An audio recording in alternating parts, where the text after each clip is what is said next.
हाय, hello, नमस्कार मंडळी. तर आज नागपंचमी स्पेशल मी चिवडा करणार आहे आणि करदंड करणार आहे. आमच्याकडे ही स्पेशल डिश आहे, पंचमीच्या वेळेस केली जाते.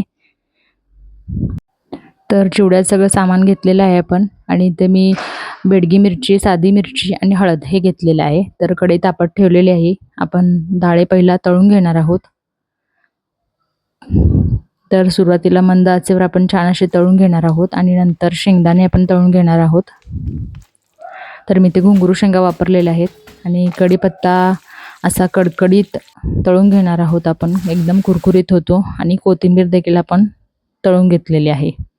तर बघू शकता आपण ब्राऊन कलर छान असा तळून घेतलेला आहे डाळे आणि शेंगदाणे.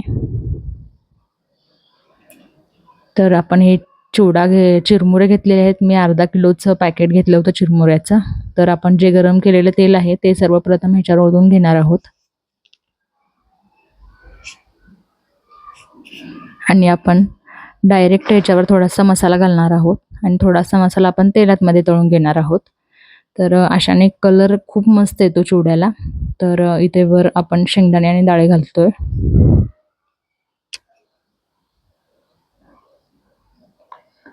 तर छान हे हलवून घ्यायचं आपल्याला. चवीपुरतं मीठ घालायचं आहे ह्याच्यामध्ये आणि आता जे आपण तेल तापत ठेवलेलं होतं, जे सर्व तळून घेतलेलं शिल्लक राहिलेलं तेल आहे त्याच्यातच आपण हळद आणि उरलेला मसाला घालून घेत आहोत.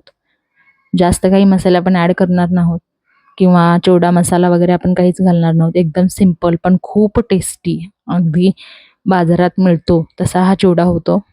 तर तुम्ही नक्की ट्राय करा घरी एकदा. तर अशा प्रकारे हलवून घेणार आहोत आपण.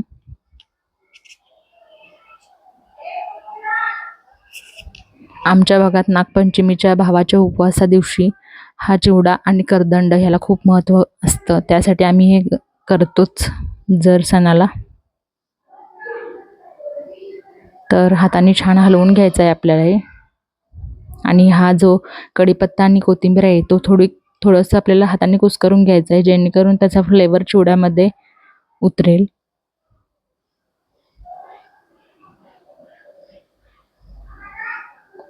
आणि अशा प्रकारे पुन्हा एकदा हलवून घेऊन ह्याचा फ्लेवर ह्याला उतरेल अशा प्रकारे आपल्याला हलवून घ्यायचं आहे. तर दोन्ही हाताने छान असा फ्लेवर उतरेल असं आपल्याला भाजून हलवून घ्यायचा आहे चिवडा.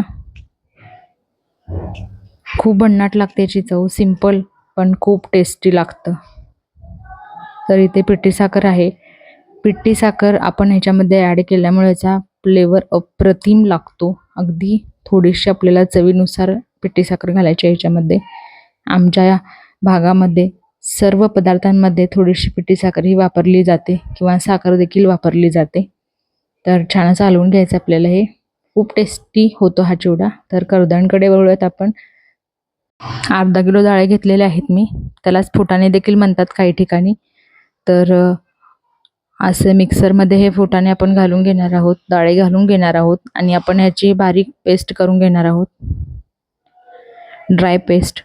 तर बघू शकता अशा प्रकारे आपण हे पीठ दळून घेतलेलं आहे, डाळे दळून घेतलेले आहेत.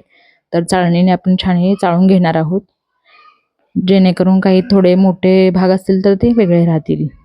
तर इथे बघा हे 2 ग्लास साखर घेतलेली आहे मी इथे. तर इथे पाणी ठेवलेलं आहे, त्याच्यामध्ये हे 2 ग्लास घातलेले आहे साखर मी आणि 2 ग्लासच पाणी देखील घातलेलं आहे.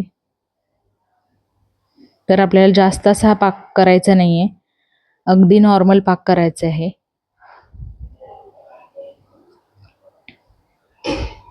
आणि इथे मी थोडीशी वेलची पूड घेतलेली आहे.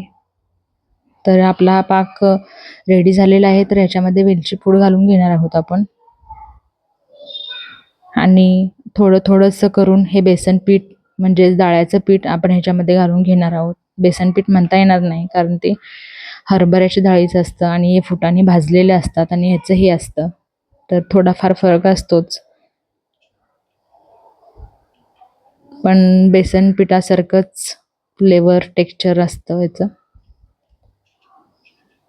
तर अशा प्रकारे गुठळ्या न होऊ देता आपल्याला हे छान हलवून घ्यायचं आहे.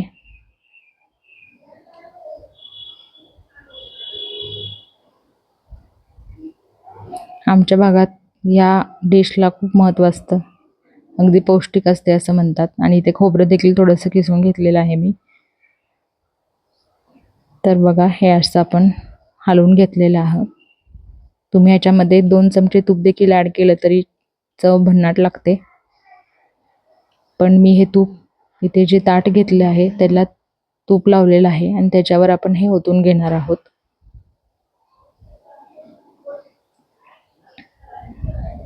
तर अशा प्रकारे ओतून घेतलेलं आहे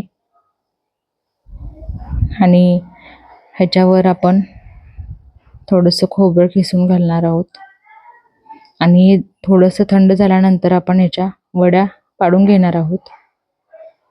तर बघू शकता तुम्ही, अशा प्रकारे खूप सुंदर झालेलं आहे. कसं वाटलं नक्की सांगा.